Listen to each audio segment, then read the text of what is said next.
ಪೊಲೀಸರ ಒತ್ತಡ ನಿರ್ವಹಣೆಗಾಗಿ ಜಿಲ್ಲಾ ಪೊಲೀಸ್ ಇಲಾಖೆ ಆಯೋಜಿಸಿದ್ದ 3 ದಿನಗಳ ಯೋಗ ಶಿಬಿರಕ್ಕೆ ಜಿಲ್ಲಾ ಪೊಲೀಸ್ ವರಿಷ್ಠಾಧಿಕಾರಿ ನಿಖಿಲ್ ಶಿವಮೊಗ್ಗದಲ್ಲಿಂದು ಚಾಲನೆ ನೀಡಿದರು.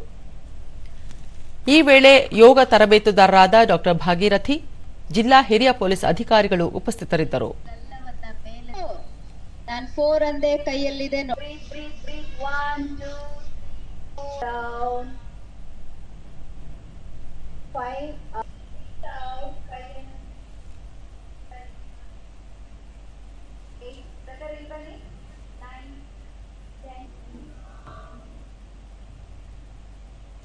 ಬಳಿಕ ನಿಖಿಲ್, ಕೆಲಸದ ಒತ್ತಡ ಮತ್ತು ಕಾರ್ಯಭಾರದಿಂದಾಗಿ ಪೊಲೀಸರಲ್ಲಿ ಆರೋಗ್ಯ ಸಮಸ್ಯೆಗಳು ಹೆಚ್ಚುತ್ತಿವೆ.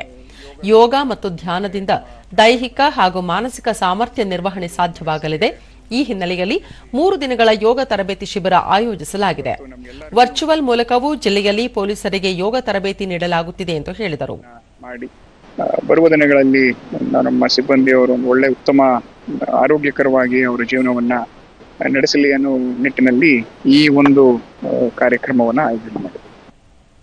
ದೂರದರ್ಶನದೊಂದಿಗೆ ಯೋಗ ತರಬೇತುದಾರರಾದ ಭಾಗೀರಥಿ, ಯೋಗ ಸರ್ವ ಸಮಸ್ಯೆಗೆ ಅತ್ಯುತ್ತಮ ಪರಿಹಾರವಾಗಿದೆ.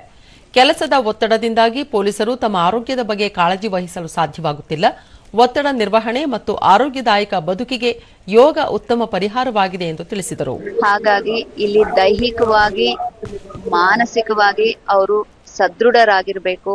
ಅವರು ಸದೃಢರಾಗಿದ್ರೆ ನಮ್ಮ ಸಮಾಜ ಸದೃಢವಾಗಿರುತ್ತೆ. ಅವರು ಶಾಂತವಾಗಿದ್ರೆ ನಮ್ಮ ಸಮಾಜ ಕೂಡ ಶಾಂತವಾಗಿರುತ್ತೆ. ಹಿರಿಯ ಪೊಲೀಸ್ ಅಧಿಕಾರಿ ಕೃಷ್ಣಮೂರ್ತಿ, ಜಿಲ್ಲಾ ಪೊಲೀಸ್ ಇಲಾಖೆಯಿಂದ ಪೊಲೀಸರಿಗೆ ಯೋಗ ಶಿಬಿರ ಹಮ್ಮಿಕೊಂಡಿರುವುದು ಸಮಯೋಚಿತವಾಗಿದೆ. ಸಾರ್ವಜನಿಕರೊಂದಿಗೆ ಕೆಲಸ ಮಾಡುವ ಪೊಲೀಸರಿಗೆ ಸಹನೆ, ಶಾಂತಿಯಿಂದ ವ್ಯವಹರಿಸಲು ಯೋಗದಿಂದ ಸಾಧ್ಯವಾಗಲಿದೆ ಎಂದು ಹೇಳಿದರು. ಇದು ಒಂದು ಪಾರ್ಟ್ ಟೈಮ್ ಕೆಲಸ, ಇದು ಡ್ಯೂಟಿ. ಇವತ್ತು ಇಲಾಖೆ ಇಷ್ಟೊಂದು ನಮಗೆಲ್ಲ ಸಪೋರ್ಟ್ ಮಾಡುತ್ತೆ ಅಂದ್ರೆ ನಾವು ಅದನ್ನ ಬಳಸ್ಕೊಂಡು ಹೋಗಲಿಕ್ಕೆ ನಾವು ಉತ್ತಮರಾಗಬೇಕು. ಹಾಗಾಗಿ ಈ ಯೋಗಾಭ್ಯಾಸವನ್ನು ನಾವು ಕಲಿಬೇಕು, ನಮ್ಮ ಪೊಲೀಸ್ ಫ್ಯಾಮಿಲಿಯವರು ಕಲಿಬೇಕು, ಮಕ್ಕಳು ಮರಿಗೆಲ್ಲರಿಗೂ ಕಲಿಸ್ಬೇಕು ಅಂತ ಹೇಳ್ಬಿಟ್ಟು ನನ್ನ ಪ್ರಾರ್ಥನೆ.